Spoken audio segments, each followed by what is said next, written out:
ne pas se rendre complice des ambitions nucléaires iraniennes. Tribune.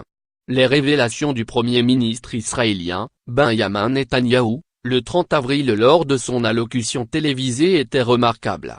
Ce qui en premier lieu retient l'attention, c'est le succès presque invraisemblable des services de renseignement israéliens, qui ont réussi à se procurer des archives iraniennes ultra-secrètes détaillant les efforts entrepris par le passé par l'Iran pour développer, produire et tester 5 bombes nucléaires d'une puissance équivalente à celle d'Hiroshima.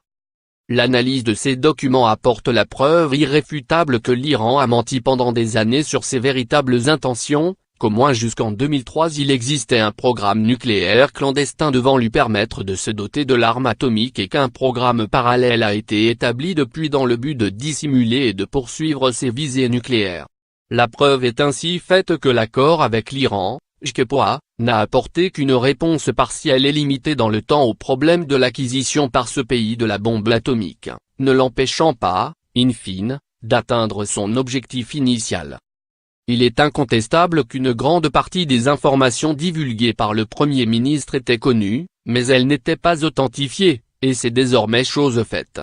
Le président Obama a préféré laisser de côté ce risque qu'il incomberait à un futur gouvernement américain d'affronter. Ce choix est une réponse dilatoire à une crise latente, à un problème potentiel dont rien ne permet de penser qu'il va disparaître. Au contraire, la crise sera bien plus aiguë, dans quelques années, quand l'accord aura pris fin et quand l'Iran reprendra de plein droit et avec davantage d'ampleur ses activités d'enrichissement de l'uranium à des fins militaires. Il ne fait aucun doute que l'accord qui a été conclu n'était pas un bon accord. L'Iran est libre de reprendre quand bon lui semble son programme nucléaire.